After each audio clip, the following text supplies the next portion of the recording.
Så kan vi gå videre til eftermiddagens sidste gæst, sidst men ikke mindst. Fordi nu skal vi have en kvinde ned i sofaen. Så Ivar, hvis du vil rykke lidt muligt væk, så hun kan komme til muligt på mig, så vil det være dejligt. Fordi nu skal vi nemlig byde velkommen til Tilde Holgersen, mine damer og herrer. Tag godt imod hende.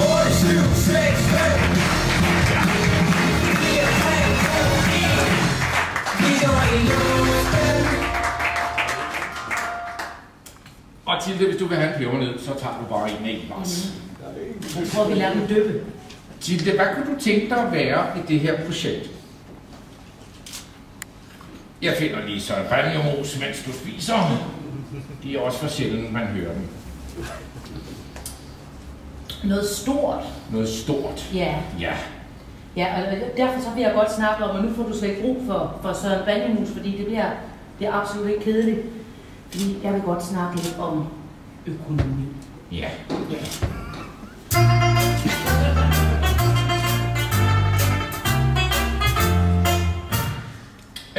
Så er det, at jeg på sin plads at komme med sådan en fuldstændig unødig oplysning, nemlig at danskernes glæde for campingvogne er steget markant de sidste 10 år.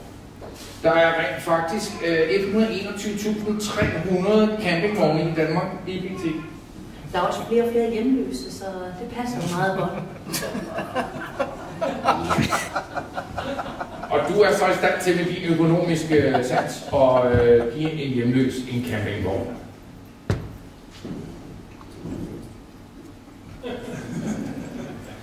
Nå, men det var økonomien, vi kom fra. Ja. Og så skal det jo... Nej, nu skal det jo ikke være spas til hele tiden. Hvordan hænger det her sammen? Nu har jeg skaffet 2,2 milliarder kroner. Er det nok? Det vil være dejligt, vil jeg sige. Vi har jo brug for alt, hvad vi kan få, men altså, så endnu mere vi får, endnu større bliver det. Der er ikke noget, der er for lidt eller for meget. Det bliver bare stort. Så det handler om, det er blandt andet at finde nogle sponsorer. Det vil sige folk, der vil give nogle penge. Og så kan de få lov til at være anonyme sponsorer, hvis de har den glæde. De kan også få lov til at... Det er med andre ord fuldstændig anonymt og lægge en 50'er i hatten, når I går. Lige præcis.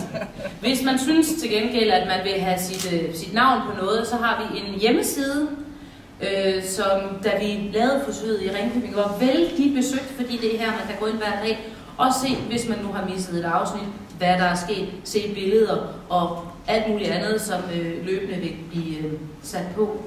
Så den var rigt besøgt, så et banner der kunne for eksempel være en stor fordel. Man kan også forestille sig en sponsorvæg, hvorpå man kan se, hvem der har været med til at sponsere,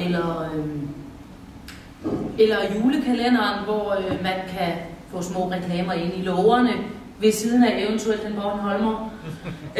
Kunne man forestille sig en Bornholmer, der stod med et skilt? Ja, vi tænker lidt, at det, der er inde i lågen, er til børnene. Ja, så en lille Bornholmer. Ja. Og så på bagsiden af lågen, der kunne vi for eksempel se, at i dag, så kan man få meget billige lysestager i Mærko. I Rønne. Hvis man tager sin klap med, eller et eller andet. Ja. Altså, men vi har også det, vi kalder legekammerater. Som ikke er folk, der giver os penge, eller firmaer og virksomheder, men nogen, som godt vil lege med os, og så kan hjælpe os med noget andet. Børnene skal jo have noget at sidde på.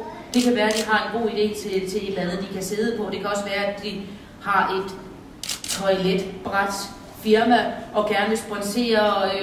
Nu er det meget svært at gå på toilettet, når man er i en flyverdragt. Jo, men så kunne man have 24 toiletbrætter, og så åbnede vi en hver dag. Og så er der en, der kan gå på toilettet hver dag? Ja. Dagens kalenderlort, kunne man kalde det. Jeg skal lige se, om jeg har noget til at tage sådan nogle mærkelige ord. Men så kan man jo så også få noget igen fra julekalenderen. Det kan være, at man har en firma klippe klister ting for hele familien. Jamen så kan det jo være, at nisserne kommer forbi. Eller det kan være, at man kan møde nisserne i ens butik. Så man på den måde får folk ind i butikken. Det havde de også store glæder af i Ringkøbing. Der er faktisk trak næsserne flere børn, end håndboldpigerne gjorde i banken. Så det siger jo ikke så lidt. Ja, men det er jo en helt anden problematik, vi overhovedet ikke skal komme ind på. Ja. Vi døber. Vi døber, ja. Vi døber ned i noget gløgg, som I jo også er velkommen til at frit tage fra af derovre, hvor der ligger nogle børn og roder rundt nede under bordet. Så hurtigt går det med de børn. Jeg vil lige sige noget, hvis det er... Ja, selvfølgelig, naturligvis. Ja, at der er selvfølgelig også alle de andre, vi gerne vil have fat i. Fordi det skal jo være... Det skal ikke bare være en julekalender i Aarhus, det skal være en julekalender af Aarhus, så vi skal jo også have fat i alle folk, der er interesseret i at give et nak med, der kan sætte noget lækkert lys, bygge noget fantastisk scene, spille nogle af de biroller, der kommer ind, som jo også skal besættes. Jeg hørte, de snakkede om en eventuel open audition før. Der skal de etniske nisser jo også have fundet et sted. Og alle sådan nogle folk, fordi at... Bliver der tale, og det er måske et spørgsmål til hele sofaen, bliver der tale om en sekt? En sekt? Ja, sådan en nissesekt, så man ikke kan komme ud af, når man først er kommet ind. Ja, forhåbentlig. Forhåbentlig? Ja. Og det synes jeg åbner nye potentielle muligheder. Jo. Det må jeg sige, ja. Og det skal jo gentages hvert år. Ja. Tanken, at når vi først har vist, hvor stor en succes er det, så kan vi give pladsen til andre, vi kan også tage den selv. Vi kan også tage den selv. Vi har lige fået en pebernød. Skal den løbes? Nej, tak. Men tanken er netop, at det skal... Nu starter vi det, fordi vi har prøvet det før, men tanken er, at det skal blive et Aarhus-projekt.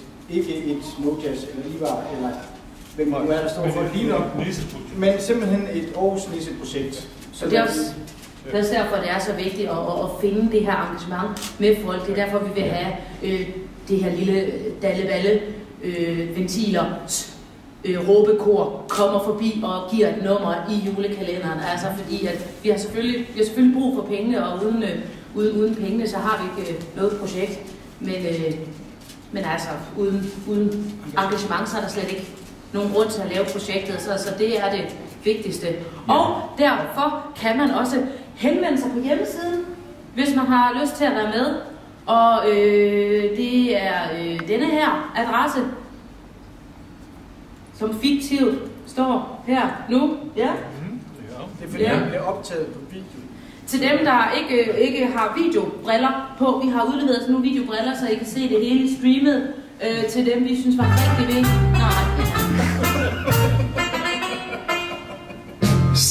Så kan man også bare kigge i brochuren. Og du kommer til at sidde på pengekassen. Så hvad er kvadratroden af 24?